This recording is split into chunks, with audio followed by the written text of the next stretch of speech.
project manager. I'm a project manager with the Peer2Peer Project at the BC CDC. And I'll allow Fred and then Heather, if you want to introduce yourselves. Thanks, Kristen. I'm Fred Cameron. I am Director of Programming at Solid Outreach and a member of Peer2Peer since just about since the start.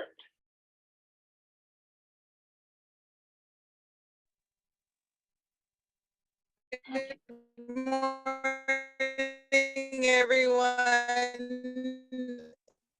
Oh, Heather, your internet sounds a This bit spotty. You Heather sound like a robot. here. I'm calling in from the unceded traditional territory of the Silks Nation. That's better. Can you hear me? Yeah, We that's can better. hear you at the moment, but I'll put it in the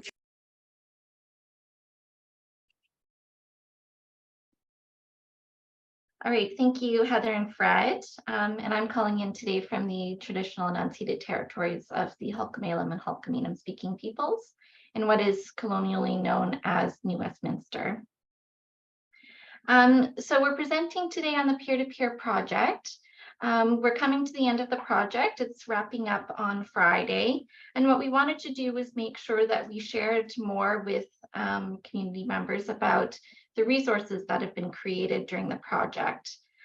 So we think that, you know, some of these resources might be really useful, particularly to drug user advocacy groups, other organizations that are employing peers, but also some of the resources can be used by other frontline workers or frontline or first responders.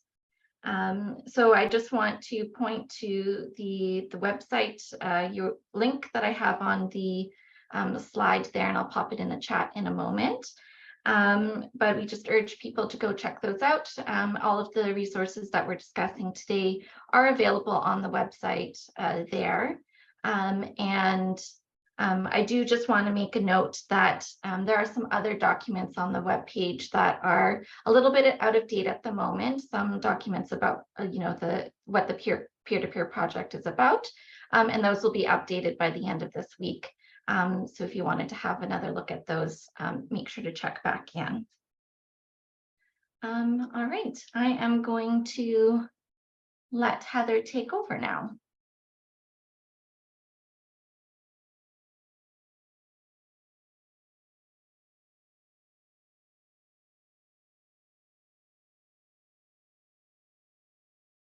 Heather?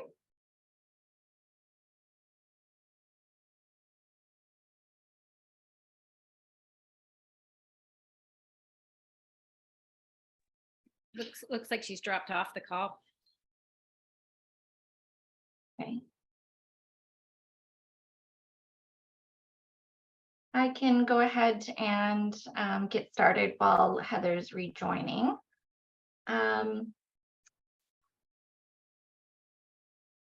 So what we know is that working in an overdose response environment can be overwhelming and stressful, with lasting social, mental, and emotional impacts. Peer workers are individuals who have lived and living experience with substance use and incorporate that lived and living experience into their professional work. Peer workers perform a variety of roles, and that can include distribution of harm reduction supplies, outreach, peer witnessing of drug use, referrals to other services like housing agencies, advocacy, of course, overdose response, and research. What we know is that being a peer worker is stressful as they see the trauma faced by people who are using substances and often experience the same issues such as stigma, low income, and a lack of support. They also see the emotional trauma of losing family, friends, and community members, and to the drug toxicity crisis in particular. However, unlike other first responders like paramedics, nurses, and other staff employed by the health regions, they don't often have access to the kind of organizational mental health supports from their organizations. Just checking to see if Heather's going to be available. She's having some technical issues. All right. So the aim of the peer-to-peer project is to develop, implement, and evaluate peer-led support interventions for peer workers who are working in BC overdose response environments. It's funded by a grant from Health Canada's Substance Use and Addictions Program and was started in 2018. And so we're now completing our 5th year of the project. And so again, like I said earlier, wrapping up this Friday. And again, so we're looking to share more about the resources created through the project.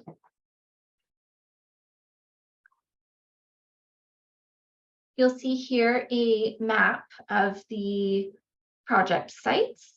The project was initially piloted at 2 organizations, over 4 sites in total. So those are the yellow dots. These include Rain City Housing in Maple Ridge, Vancouver, and Coquitlam, and Solid Outreach in Victoria. And then last year, we scaled up the project to 4 additional sites. And these sites include Uniting Northern Drug Users Undoing Stigma in Prince George, the Nanaimo Area Network of Drug Users in Nanaimo, Lookout Housing and Health Society in Surrey, and Can Do and Hope After Dope in the Kelowna area. And so our presenters today, Fred is from Solid in Victoria, and Heather is from Can Do in Kelowna.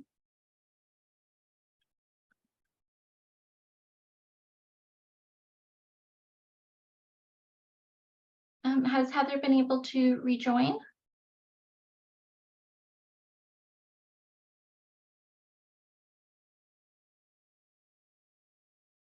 No, it doesn't look like it. Okay. So to better understand the needs of peer workers, we conducted 13 focus groups in total across the participating organizations. Some of the top challenges that peer workers said they face include stigma and discrimination. Peer workers said they have difficulties engaging with first responders, other more formal staff in their organizations, or staff at other organizations that they work closely with in the community, because they don't often recognize peer workers as being an asset in overdose response work. And in general, have made peer workers feel less than other service providers.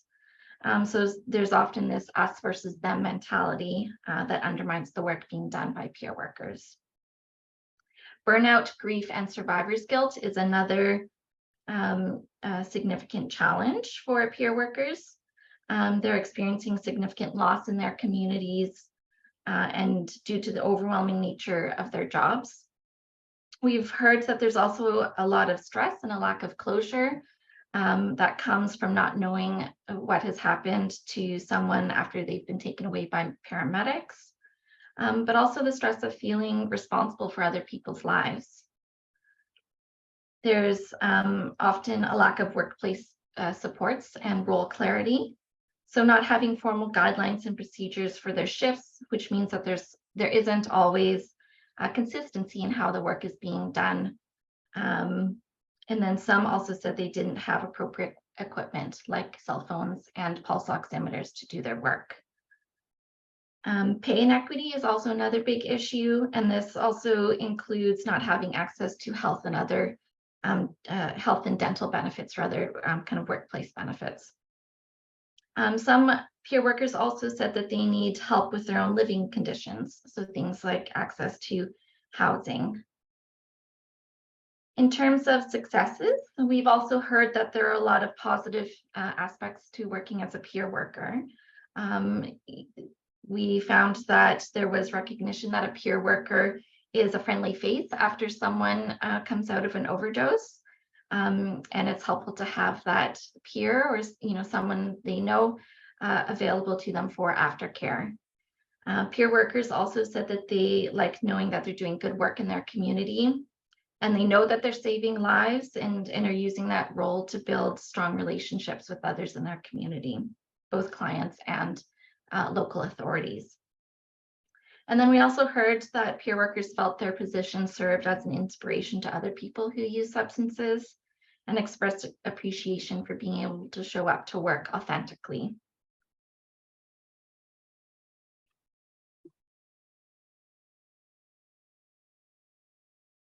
So this is the ROSE model.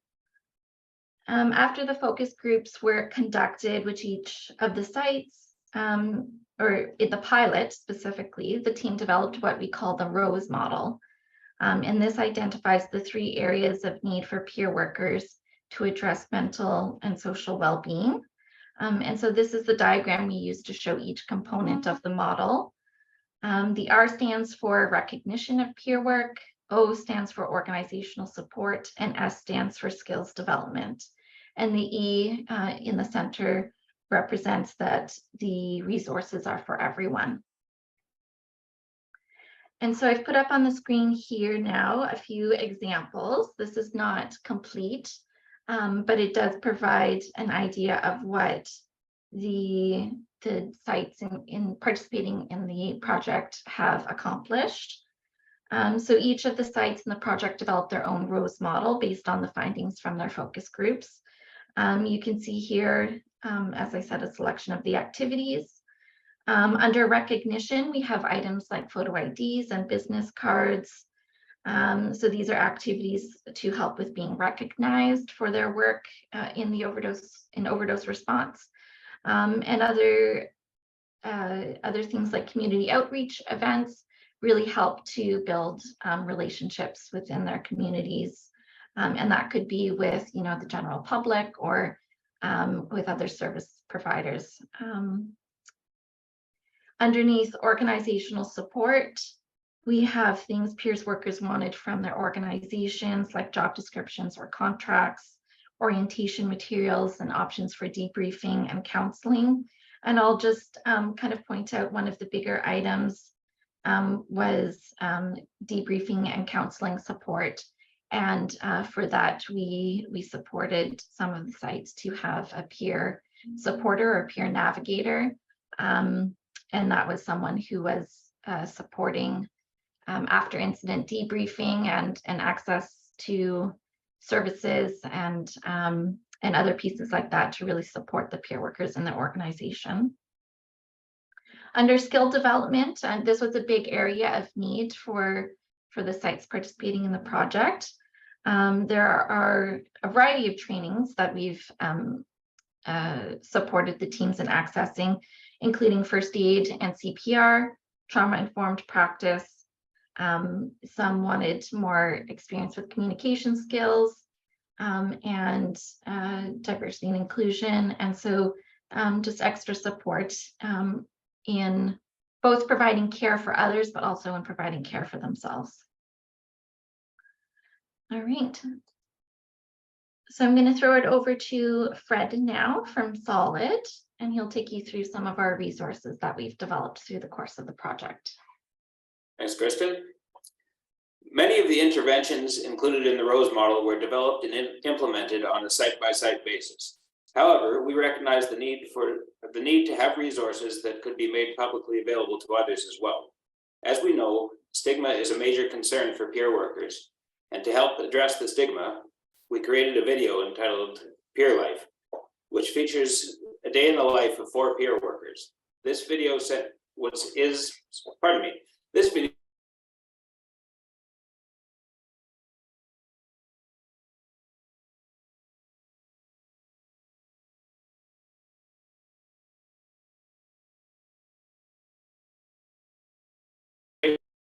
the project's peer research assistant from wrote and sang the song featured at the end of the video.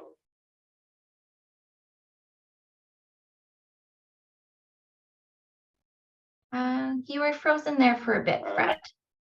Next, please.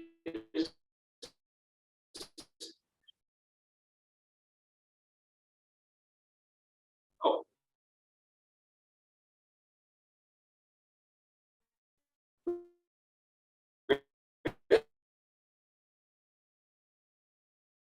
Oh no, have we lost him too? Yeah, it looks like it's one of those days. Sorry, everyone. The internet is breaking.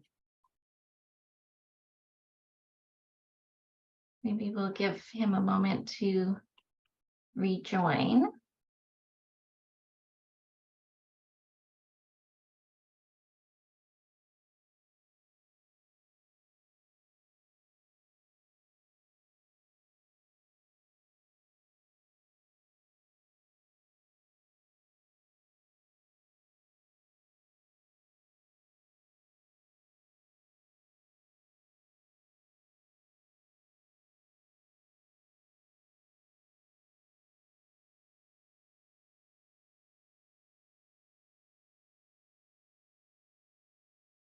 Fred, I see you've rejoined. Are you connected?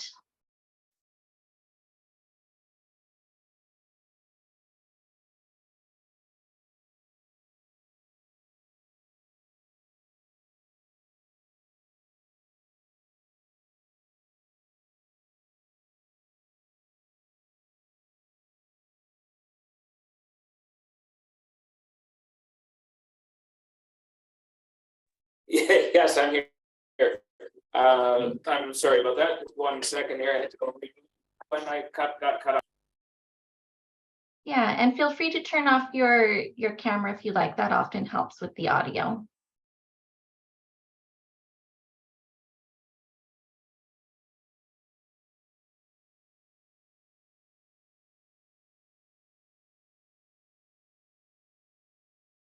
Sure, I'll try that. Okay. Many of the interventions included in the Rose model were developed and implemented on a site-by-site basis.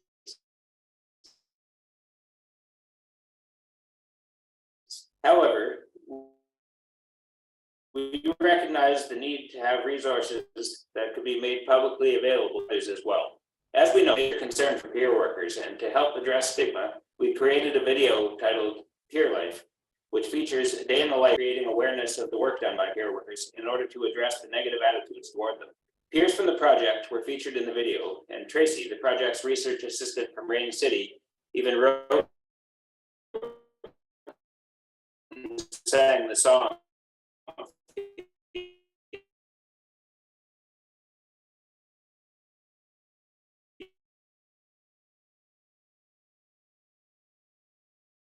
Thanks, Fred. We're At the still end of the having some technical difficulties on your end. Did you want me to continue? Please do. Yeah, I'm sorry about this. No, that's all right. Thank you.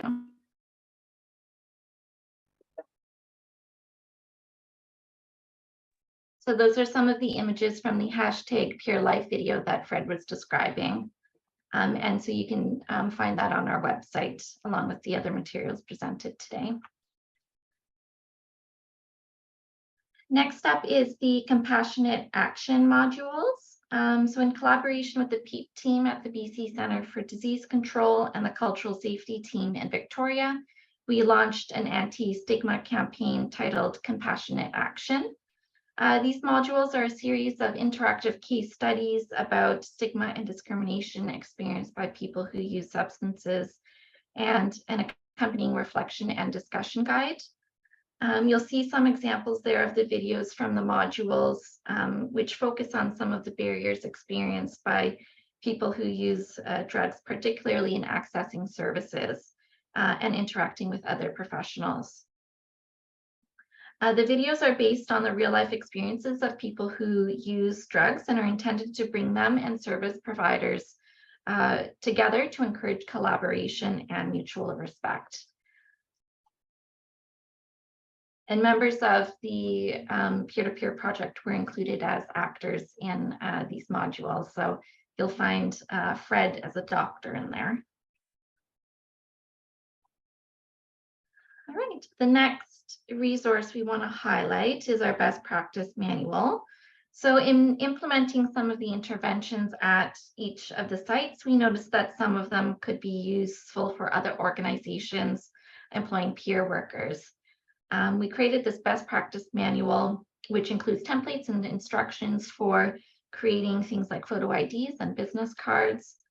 to improve peer recognition. It also includes job descriptions and sample contracts for positions like community outreach worker, peer worker, and a systems navigator, and a template for orientation.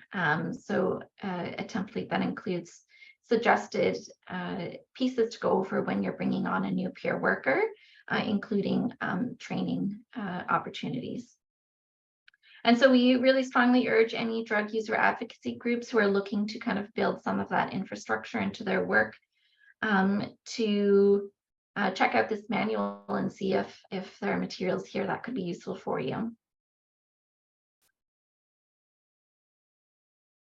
The next resource that we want to highlight is the peer worker leadership training. To support the need for skills development among peer workers, we created the peer worker leadership training modules. And so this is part of the BC peer worker training curriculum, which is a collaborative effort between the Ministry of Mental Health and Addictions BC campus and Vancouver Coastal Health Street Degree in Overdose Prevention. And so each group focuses on one aspect of the training, together creating a comprehensive list of skills for peer workers. The training modules center the voices and experiences of peer workers and have been developed for and by peer workers in BC. They are designed to deliver uniform and evidence-based educational resources that are accessible across the province.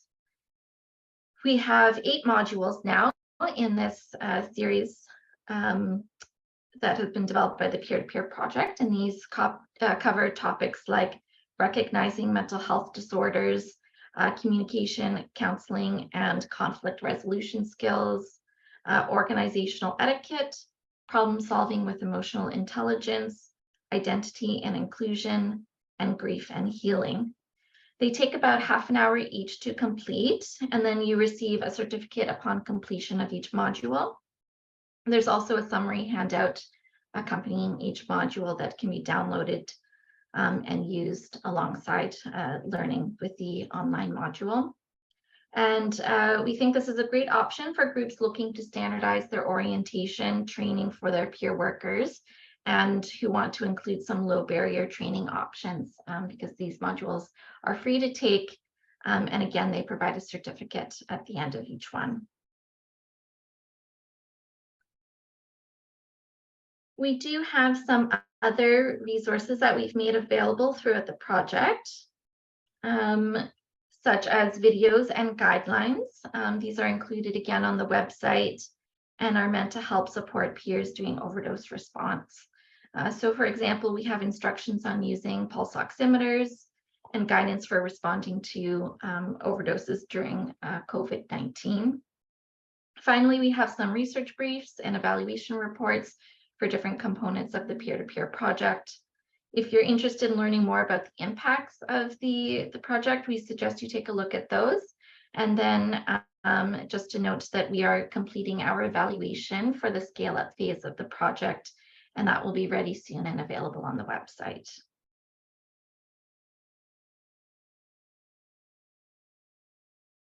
So in conclusion, through the Peer2Peer project, we learned that peer workers in BC are looking for recognition of their work, better working conditions and organizational support, and opportunities for skill development. We believe that the resources created through the Peer2Peer project can be really useful to others, especially drug user advocacy groups and other organizations employing peer workers. And we really encourage you to check out those resources if you're looking for some additional help in engaging with your peer workers and providing support to them. So that's it for the presentation. I just want to end it by thanking all of the teams from both our pilot and our Scale Up project for all of their hard work that they've put into these resources. We also, of course, want to thank Health Canada for their generous support in providing the grant to make all of this work possible. And I just want to see if Fred or if Heather's been able to make it back on, if you had anything else that you wanted to share about the project and the resources created? Not to put you on the spot. Yeah. We've been on this project for 5 years now, and we're just revisiting a lot of the things that we had used in the early days. So it's just an incredibly valuable tool for any peer group. Just as an example, right now we're redoing business cards available for newer staff, and we use the training modules at our biweekly staff meeting. And we have pretty much a revolving door of staff, so there are always new staff. So there will never be a time when we're not needing the resources we've described in this presentation. So thank you so much. It's been absolutely wonderful to be a part of, and I'm going to miss all of the folks that we get a chance to chat with every second week. Thanks, Fred. And thanks, Heather. I'm seeing your comment in the chat just about the cultural support that you received. Yes, one area that we supported some of the groups in, if they were looking for that, was the ability to have an elder present and have their time paid for. And so they could have them present for, debrief support and for teaching and providing information about cultural resources and traditions and practices to support in peer work and self-care especially. Thank you. Bernie? Thanks, Kirsten. I just pop in and add one huge thing.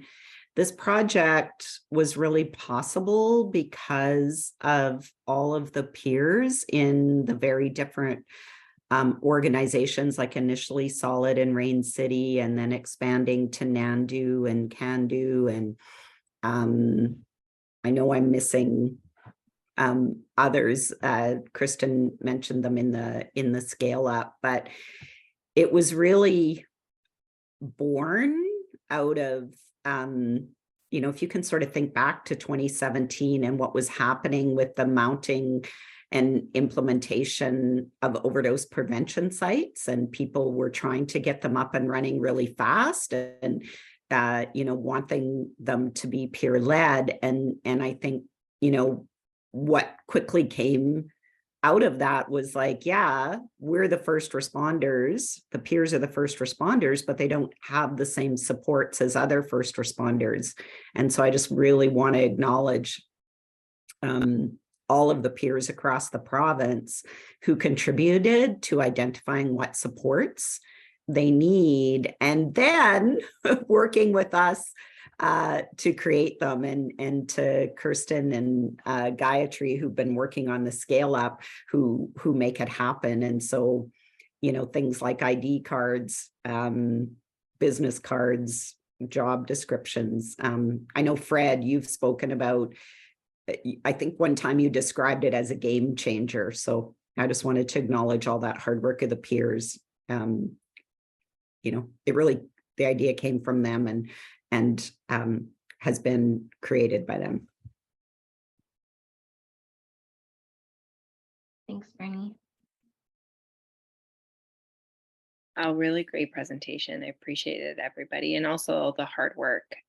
So we're going to stop the recording now and see if there are any questions from folks.